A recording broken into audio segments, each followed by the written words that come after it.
하나님께서 그가 이 땅에 오신 이유라는 제목으로 말씀 나눌 때에 하나님께서 우리에게 은혜 주실 줄로 믿습니다. 네, 오늘은 우리가 종려주일로 지킵니다. 종려주일로 지키는데 이 종려주일의 의미는요, 예수님께서 십자가의 고난을 당하시기 위하여서 마지막으로 유월절, 네 번째 유월절 때, 예수님 생애 유월절 때 이제 예루살렘에 입성하셨던 그 사건을 기억하며 그날을 입성하셨던 그날을 기념하는 주일로 종려주일을 보내게 됩니다. 자, 예수님께서 예루살렘에 입성하실 때요, 많은 사람들이 나와서 예수님을 맞이하기 위하여서 자신들의 겉옷을 길가에 펴놓고 또 종려나무 가지를 흔들며 이렇게 외칩니다.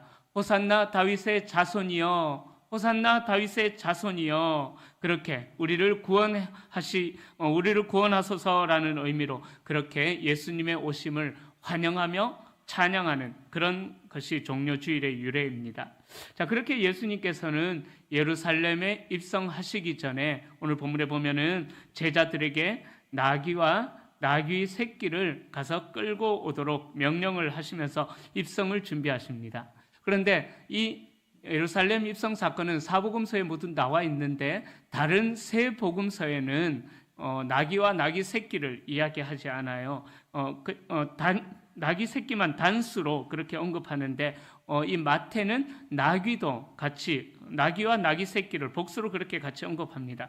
그렇다면은 왜 마태는 나귀와 나귀 새끼를, 다른 복음서에서는 나귀 새끼만 이야기하는데 마태는 이렇게 같이 끌고 온 것으로 기록을 했을까요? 자, 마태복음은 수신 대상이 주로 유대인들입니다. 유대인. 그러니까 여호와 신앙으로 똘똘 뭉쳐져 있는 유대인들입니다. 이 유대인들은요, 특별한 의식이 있었어요. 우리는 하나님으로부터 특별히 선택받은 민족이다. 그런 선민의식이 유대인들에 있었습니다. 그렇게 선민의식이 강한 민족이었기에 유대인들이 중요하게 여기는 것이 있었어요. 그것이 뭐냐면은 족보, 혈통, 전통, 구약의 율법. 유대인들은 그걸 목숨처럼 지켰거든요. 그러다 보니까는 마태복음을 시작할 때도 뭐부터 나와요? 누가 누구를 낳고.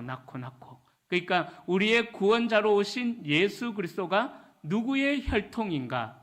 그것을 이야기하기 위하여서 마태는 그 족보부터 끄집어냈다라는 거예요. 왜요? 유대인들이 중요하게 여기는 것이 율법과 전통과 혈통, 족보 이런 것들을 중요하게 여겼기 때문인 것입니다.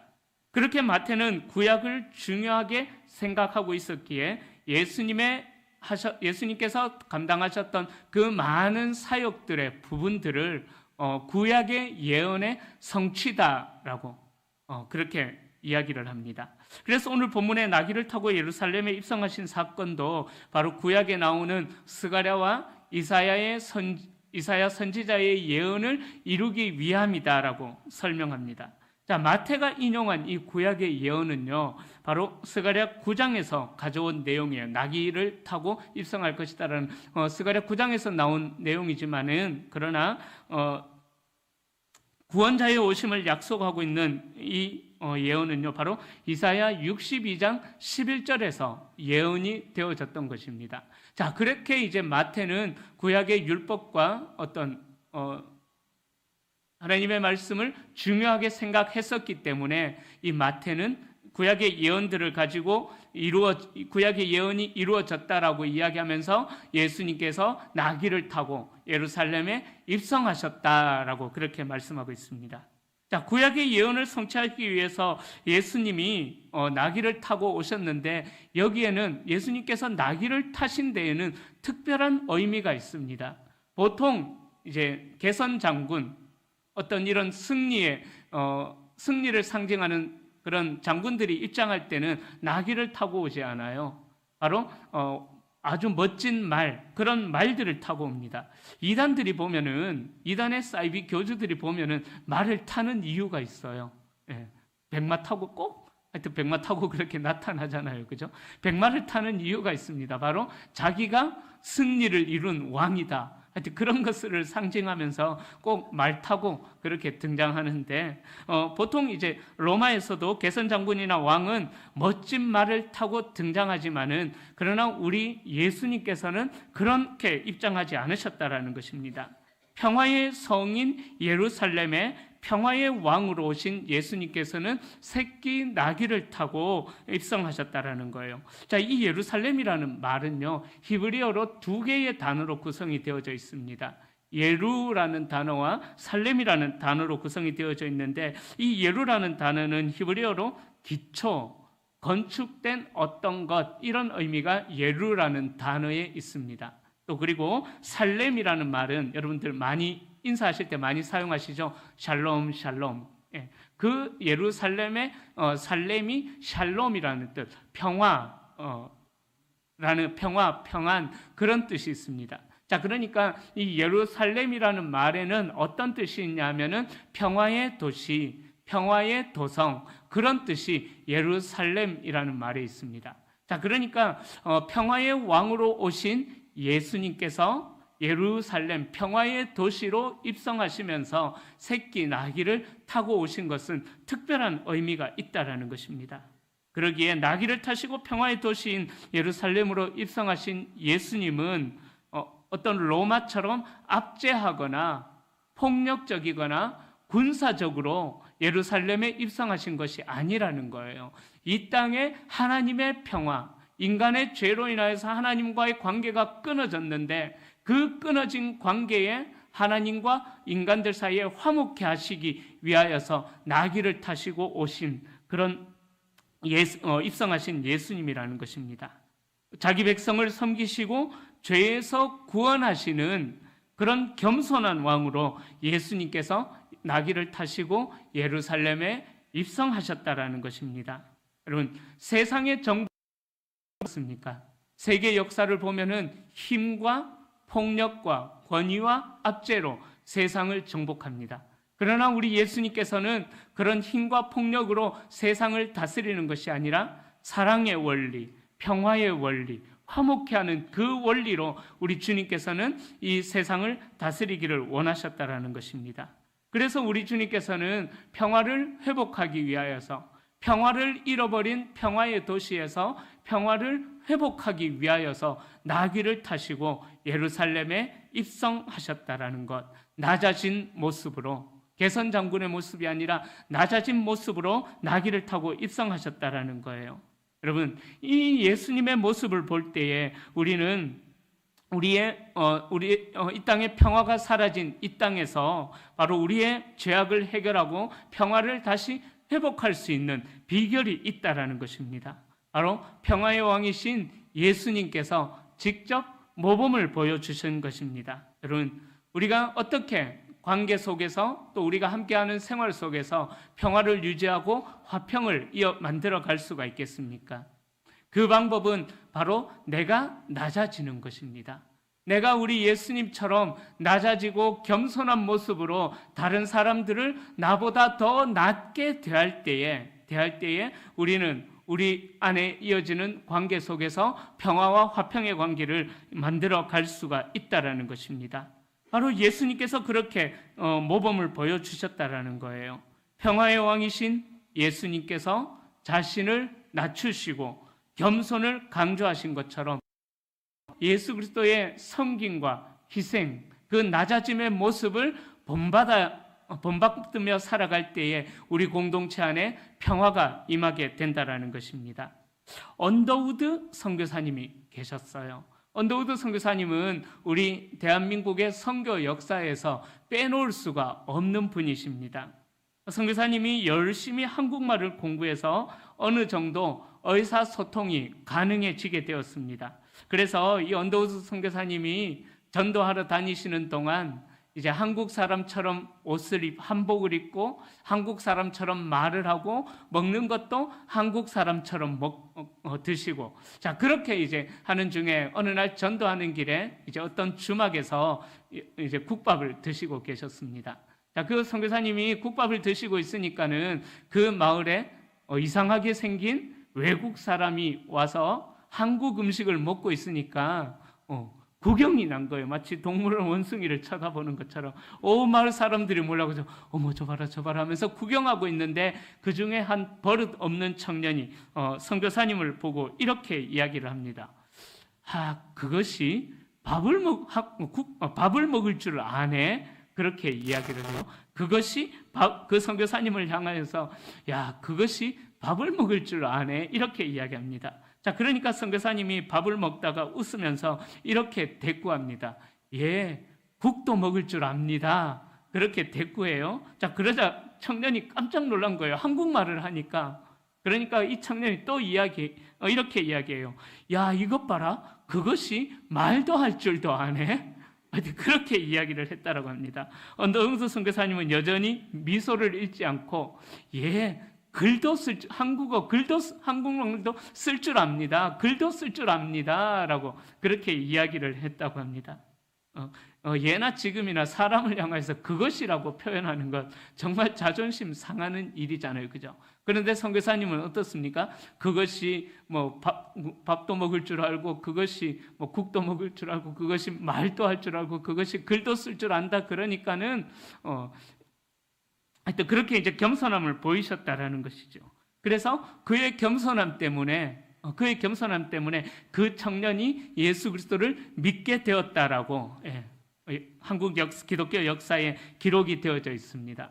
바로 겸손과 낮아지는 모습을 보여줄 때에 만약에 선교사님께서 뭐라고 이야기해? 그거 니 뭐라 했냐 이렇게 했다면은 복음이 전해지지가 않았겠죠.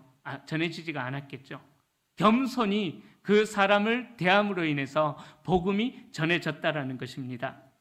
우리 대구 성도교회 성도님들께서는 뭐 TV나 드라마나 영화를 잘 안 보시는 걸로 제가 익히 알고 있기 때문에 저만 봤던 영화 이야기를 좀 하겠습니다.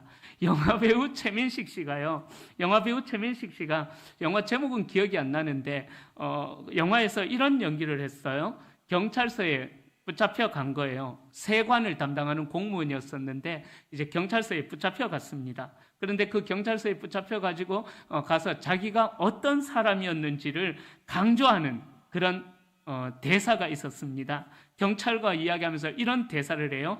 니네 누군지 아나? 부산 사람이었어요. 부산 사람 역할인데 니네 누군지 아나? 내가 말이야. 너그 서장하고 밥도 같이 먹고 사우나도 같이 하고 내가 그랬어. 짜식아, 니네 누군지 알아?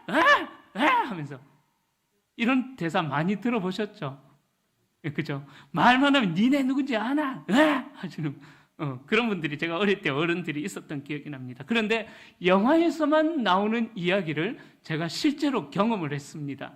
제가 이전에 익산에서 사역할 때 제가 사역했던 그 교회에서 합동교단 총회가 있었어요. 총회가 열렸던 적이 있었는데 제가 행정목사로 1년 차 때 그 총회가 있어가지고 참 많이 수고하면서 준비를 했었던 기억이 납니다.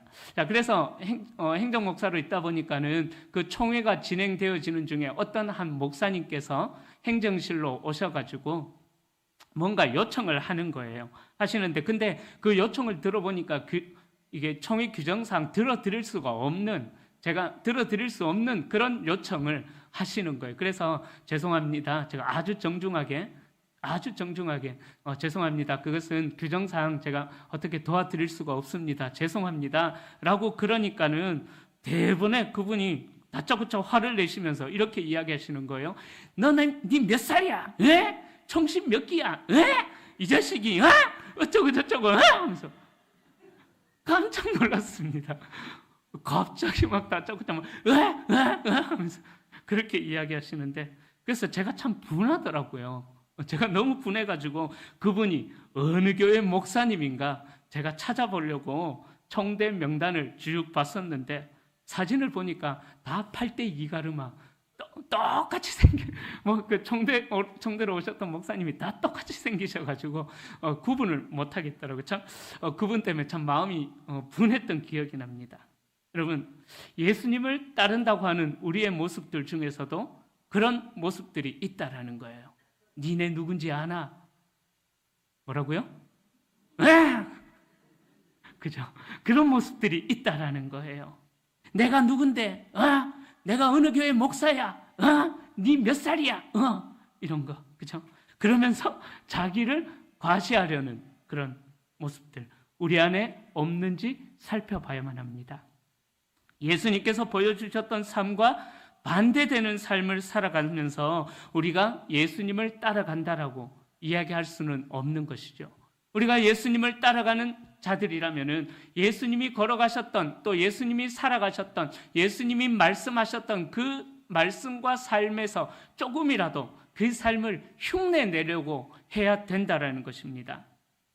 그런데 우리가 예수님과 반대되는 삶을 살아가면서 예수님을 따라간다? 우리가 예수님의 제자라고 할 수가 있을지 스스로에게 자문해 볼 수 있기를 바랍니다. 마태는 예수님이 구약 성경에 예언된 메시아라는 사실과 함께 예수님께서 걸어가실 그 승리의 길이 자기 과시의 길이 아니요, 또 자기를 드러내는 그런 길이 아니요, 바로 자기는 철저히 낮아지고 죽어지고 겸손의 길을 예수님께서 걸어가셨다라는 것입니다. 그러기에 사랑하는 성도님들, 어떻게 우리 대구 성도 교회에, 또 내가 일하는 일터에, 여러분들의 가정에 평화가 임할 수가 있겠습니까? 바로 내가 예수님처럼 낮아지고 내가 예수님처럼 겸손할 때에 하나님께서 우리를 통하여서 우리가 속한 공동체와 교회의 평화를 전해 주실 줄로 믿습니다. 자, 이사야와 스가랴 선지자가 전한 말씀이 이제 성취가 되어집니다. 제자들은 예수님께서 명하신 대로 나귀를 끌고 와서 예수님 앞에 그렇게 대령합니다. 그런데 이 일이 이사야 때 선지자, 약 600여 년 전에 살았었던 이사야 선지자 때에 예언되었던 것임을 생각해 보면은 실제로 이 일을 오랜 시간 동안 준비하셨던 분은 바로 하나님이셨다라는 것을 우리는 알 수가 있습니다.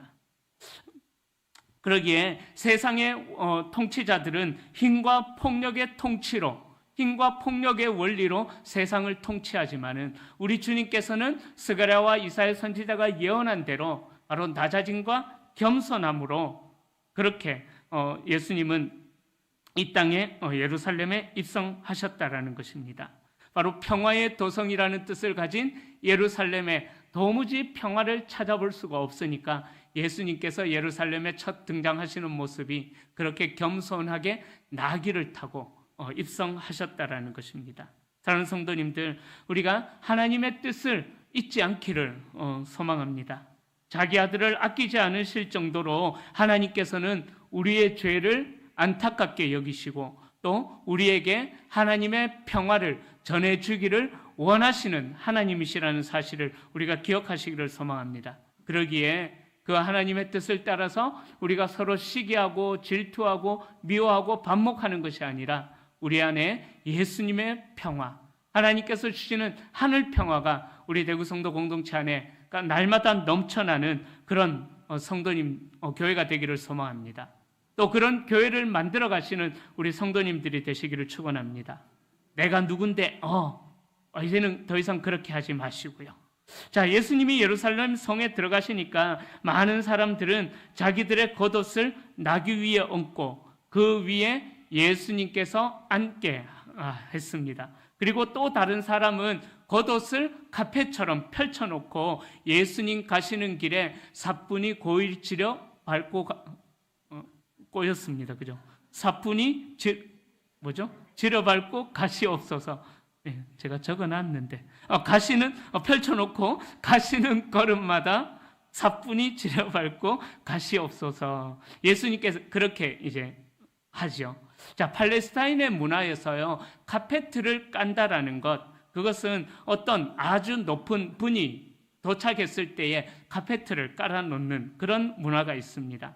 그리고 또 이 당시 팔레스타인에서는 자기 겉옷, 겉에 두르는 외투 한 벌이 그 사람의 전 재산과 같은 그러한 문화가 있었습니다. 대부분의 사람들이, 평민들이 한 벌로 살아가기에 그 옷을 보면은 누구의 옷인가, 그것이 구분이 되어졌다라고 합니다. 그러기에 겉옷을 펼쳐놓는다라는 것, 어떤 의미가 있냐면은 자신의 정체성이자 자신의 전 재산을 펼쳐놓는다. 예수님 가시는 길에 드린다라는 그런 의미가 있습니다. 즉, 이 땅에 평화의 왕으로 오신 예수 그리스도를 내가 왕으로 섬기겠습니다. 자기의 겉옷을 펼쳐놓는다라는 것은 그런 의미가 있는 것입니다. 자, 또 다른 많은 사람들은 어떻게 합니까? 종려나무 가지를 흔들면서 호산나 호산나라고 외치지요. 자, 이 종려나무 가지는요, 전쟁에서 승리하고 돌아오는 장군들을 환영할 때 종려나무 가지를 흔들었습니다. 종려나무 가지의 의미는 승리라는 그런 의미가 있습니다. 그래서 이스라엘 백성들은 자신들을 구원하기 위하여서 예루살렘으로 입성하시는 예수님을 향해서 종려나무 가지를 흔들면서 호산나 호산나 다윗의 자손 예수여라고 그렇게 외쳤다라는 것입니다. 자, 이 호산나라는 말의 뜻은요, 이제 구하옵나니 우리를 구원하소서. 호산나라는 말의 뜻은 이제 구하옵나니 우리를 구원하소서라는 뜻이 있습니다. 그러니까 이 호산나라는 외침은요, 하나님을 향한 연약한 죄 가운데 있던 아무것도 구제할 방책이 없었던 그 인간들이 하나님의 구원을 향하여 외치는 탄원과 같은 그런 외침이었다라는 것입니다. 스스로 해결할 수 있는 해결할 수 없는 문제에 직면한 사람들이 하나님의 도우심을 갈구하며 외치는 그 소리가 호산나 호산나라는 외침이라는 것입니다. 자, 그런데 똑같은 내용을 말씀하고 있는 누가복음 19장에 가면은요, 무리들을 향하여서 어떤 바리새인은 예수님을 향하여서 이렇게 이야기를 합니다. 선생이여, 호산나 외치는 그 무리들을 향하여서 예수님께 이런 요청을 해요. 선생이여, 당신의 제자들을 책망하소서. 당신의 제자들을 책망하소서. 무슨 말이냐면 시끄럽다라는 거죠. 호산나 호산나 외치는 것이 시끄럽다라는 거죠. 모두가 다 나를 구원하소서 나를 구원하소서 외치는 그 무리들 가운데서도 그 구원의 외침을 못마땅하게 여기는 자들도 있었다라는 거예요. 그들은 종교 지도자들로서 당시 그 사회 속에서 기득권을 누리는 그러한 지배층들이었습니다. 그러다 보니까는 부족한 게 없어요. 그러다 보니까는 예수님을 향해 구원을 갈망하는 그 외침 속에서 오히려 시끄럽다라고, 당신의 제자들을 조용시키라고, 책망하라고 그렇게 외치고 요청을 했다라는 것이죠. 당시 종교 지도자들에게는 충분히 자기들이 이 땅에서 평안한 삶을 살고 있었기 때문에 일반 평민들로부터 착취를 해가지고 평안한 삶을 누리고 있었기 때문에 더 이상 그들에게는 필요한 것이 없었다라는 거예요. 구원이 필요가 없었다라는 것입니다. 그러기에 그들은 그 호산나라는 구원의 외침이 그들에게는 소음으로 들려질 수밖에 없었다라는 것입니다. 여러분, 모든 사람들은 하나님의 구원이 필요한 자들입니다. 어느 누구도 그 구원이 필요한 데서 예외인 인물은 아무도 없습니다. 그럼에도 불구하고 당시 예수님이 예루살렘에 입성하셨을 때에 호산나 다윗의 자손 예수여 우리를 구원하소서라고 외쳤던 사람은 기득권자들, 부유층들, 종교 지배층들이 아니라 바로 일반 평민들, 정말 하나님의 도움 없이는 살아갈 수가 없는 그 자들이 호산나라고 외쳤다라는 것입니다. 우리에게도 호산나 예수여 우리를 구원하소서, 이 외침이 반드시 있어야 합니다.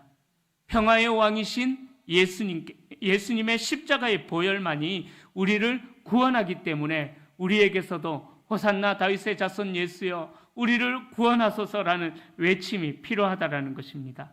바로 그 구원의 은혜를 통해서 우리는 하나님께서 주시는 평화를 누릴 수가 있기 때문인 것입니다. 그러기에 우리 교회가 또 이 세상 속에서 호산나 호산나 외쳐야 될 줄로 믿습니다. 우리 교회가 호산나를 외치지 않으면은 교회가 소망이 없는 것입니다. 교회가 복음을 외치지 않고 잘못된 어떤 건강상식, 잘못된 물질 만능주의 그런 것들을 외칠 때에는 교회가 소망이 없는 것이죠. 여러분, 오늘 본문을 나누면서 저는 또 한 가지를 더 나누고 싶습니다. 예수님께서 나귀 새끼를 타고 가시자 앞선 무리와 뒤따르는 무리가 호산나 그렇게 소리치며 다윗의 자손으로 오신 예수님을 찬양합니다. 자, 그렇게 예수님께서 예루살렘에 입성하시니까 온 성이 소동했다라고 오늘 말씀에 이야기하고 있습니다. 10절에는요, 온 성이 소동하는 것을 보면서 예루살렘 사람들이 이는 누구냐라고 물어보니까 11절에서 한 무리가 나와서 어떻게 대답합니까? 갈릴리 나사렛에서 온 선지자 예수다라고 그렇게 대답합니다. 여러분, 이렇게 대답한 11절에 나오는 이 무리들은요, 예수님을 다윗의 자손으로 고백하고 찬양한 무리와 구별되어졌다라는 거예요. 그들은 예수님이 메시아인 줄 몰랐다라는 것입니다. 그렇게 예수님을 몰랐기에 그들이 결국 예수님을 죽음으로 몰고 갔다라는 거예요. 일요일에 예수님이 예루살렘에 입성을 하셨어요. 그리고 그 주간에 금요일이 되었을 때에 예수님께서 이들의 손에 의해서 죽임을 당하게 되었다라는 거예요. 바로 예수님이 어떤 분이신지, 예수님이 누구신지를 모르니까 그들이 예수님을 십자가에 5일 후에 호산나 호산나 외쳤던 그들의 소리를 들었던 그들이 5일이 지나고 나서 예수님이 누군지 모르니까 그들이 예수님을 십자가에 못 박아라라고 외쳤다라는 것입니다. 저는 10절과 11절 말씀을 보면서 예수님께서 이 땅에 오신 이유와 이스라엘 백성들이 외쳤던 호산나의 이유가 일치하지 않았다라는 것을 저는 생각하게 되었습니다. 다시 말씀드립니다. 이스라엘 백성들이 호산나 호산나 외쳤던 그 외침의 의미와 예수님께서 이 땅에 오신 이유가 일치하지 않았다라는 거예요. 무슨 말이냐면은 이는 예수님이 십자가에 달리시기 전날까지 누가 크냐 그것을 외치며 싸웠던 제자들의 외침을 보면은 우리가 알 수가 있습니다. 제자들은 예수님에 대해서 어떻게 생각했냐 하면은요, 단순히 로마의 압제로부터 구원할, 로마의 핍박으로부터 이스라엘이 로마로부터 지배를 받는 식민지였기 때문에 이 로마의 식민지로부터 해방시켜줄 분이 바로 예수다라고 생각했었어요. 왜요? 예수님이 죽은 자도 살리고 떡 5개와 물고기 2마리로 5,000명을 먹이고 12광주리도 남고 병든 자도 고치고 눈먼 자도 눈뜨게 하고 걷지 못하는 자들을 걷게 만드시고, 자, 그 정도 능력을 행하실 수 있는 분이라면은 우리 이스라엘을 로마에서 해방시키실 분이다, 충분히 그런 능력이 있는 분이다라고 이 백성들은 생각했었다라는 것입니다. 한마디로 말하자면은 바로 이 백성들은 예수님을 향하여서 가졌던 생각이 뭐냐 하면은 정치적인 메시아, 정치적인 구원자로만 예수님을 생각했다라는 것입니다. 그러기에 예수님이 로마를 물리치고 당신의 나라의 왕권을 회복하게 되면은 누가 예수님 오른편에 앉을 것인가? 누가 예수님 왼편에 앉을 것인가? 그것만 제자들이 궁리를 하고 있었다라는 거예요. 예수님이 이스라엘을 향하여 꿈꾸셨던 회복과 제자들이 이스라엘을 향하여 회복을 꿈꾸었던 그 회복이 마치 동상이몽처럼 달랐다라는 것입니다. 그러기에 이들이 서로 꿈이 다르기에 호산나 외쳤던 그들이 5일이 지나고 나니까는 그 호산나 외침이 어떻게 바뀝니까? 예수님을 십자가에 못 박아라, 십자가에 못 박아라, 그렇게 외쳤다라는 것입니다. 예수님께서는 이 세상을 구원하시기 위하여 오셨지만은 이스라엘 백성들은 예수님께서 행하셨던 기적과 능력을 통해서 그 권능을 보면서 로마로부터 해방되어질 그 꿈을 꾸면서 호산나 호산나 외쳤다라는 것입니다. 자, 그렇게 예수님이 어떤 분이신지 알지 못하니까 종려주일을 지나고 나니까는 금요일 아침에 말씀드렸던 것처럼 완전히 180도 달라지게 되었다라는 거죠. 어떤 외침이요? 호산나의 외침이 십자가에 못 박아라라는 외침으로 바뀌어졌다라는 것입니다. 우리는 오늘 종려주일을 지나고 있습니다. 그리고 내일부터는 고난주간을 지나게 됩니다. 우리가 해마다 종려주일이 되고 고난주간이 되면 예수님의 십자가를 묵상합니다. 우리가 오늘 맞이하는 종려주일, 여러분들에게는 과연 어떤 의미가 있으십니까? 우리 성도님들께서는 이 종려주일 예배를 드리면서 이 종려주일이 여러분들에게는 어떤 의미가 있으십니까? 또 이 종려주일에 여러분들이 외치는 호산나의 외침에는 과연 어떤 의미가 있습니까? 나를 구원하소서라는 이 외침이 어떤 의미를 담고 있는 외침인가? 이 종려주일을 맞이하면서 한번 생각해 볼 수 있기를 소망합니다. 우리가 외치는 호산나라는 이 외침은 예수 그리스도 오신 이유를 알고 외치는 호산나의 외침일까요? 아니면 예수님의 오심의 이유에는 전혀 관심도 없고 그저 내 어려운 이 땅의 형편을 또 내 어려운 삶의 형편을 해결해 달라는 그런 호산나 외침일까요? 나를 구원하소서라고 외치는 우리의 외침이 과연 어떤 외침일까? 종려주일을 맞이하면서 또 고난주간을 지나면서 여러분들이 외치는 호산나의 외침은 어떤 의미가 있는지 한번 생각해 볼 수 있기를 소망합니다. 종려주일입니다. 이 땅에 평화의 왕으로 오신 예수님을 향한 우리의 간절한 호산나 호산나 외침이 우리의 인간적인 소망을 해결하기 위한 호산나 외침이 되지 않기를 소망합니다. 전쟁이 가득하고 반목과 시기가 가득한 이 땅에 하나님의 화목케 하심과 하나님의 평화가 사라진 이 땅에 주님이 오심으로 하나님의 평화가 다시 임하기를 소망하는 그 전쟁이 가득한 시기와 반목이 가득한 이 땅에 하나님의 평화가 임하기를 간절히 소망하면서 우리가 호산나 호산나 외칠 수 있기를 소망합니다. 우리의 외침은 단순히 우리의 의식주를 해결하기 위한 외침이 아니기를 축복합니다. 진정한 성도는요, 예수님이 평화의 왕으로 오신 메시아임을 알아야 합니다. 그렇게 예수님의 오심의 이유를 알 때에 나의 전재산과 같았던 겉옷을 펼쳐놓고 사뿐히 지려밟고 가시옵소서 호산나 호산나 외칠 수가 있는 것입니다. 예수님을 왕이요 구원자로 고백해야만 하는 것입니다. 세상에서 소동하는 그 사람들에게, 갈 길을 잃어 방황하는 그 사람들에게 호산나 다윗의 자손 예수께서 우리를 구원하신다, 예수님이 우리의 구원자이시다라고 담대하게 선포할 수 있는 우리 모든 성도님들이 될 수 있기를 축원합니다. 사람들은 어느 누구나 다 평화를 원합니다. 그러나 세상 무엇으로도 참된 평화를 얻을 수가 없는 것입니다. 참된 평화는 하나님과 무너진 관계가 회복되어져야지만 평화가, 진정한 평화가 임할 수가 있게 되는 것입니다. 그러므로 예수님을 삶의 주인으로 모시고 하나님께서 약속하신 복을 풍성히 누리기 위하여서 또 우리가 외치는 그 호산나의 외침이 어떤 의미가 있는지, 정말 하나님의 평화를 갈구하는, 하나님이 없이 살아가는 이 땅에 하나님, 우리 예수 그리스도께서 왕으로 임하기를 소원하는 호산나의 외침인지, 아니면 나의 만족을 해결하기 위한 호산나의 외침인지, 이 종려주일을 지나면서, 고난주간을 지나면서 깊은 묵상이 있어서 이제 다음 주일 그냥 의미 없이 을에 맞이했던 그런 부활의 아침이 아니라 정말 십자가의 고난을 깊이 묵상하면서 우리가 외치는 호산나의 외침의 의미가 무엇인지 다시 한 번 더 깊게 묵상하면서 한 주일이 지나고 났을 때에 찬란한 부활의 아침을 맞이할 수 있는 우리 모든 성도님들이 다 되시기를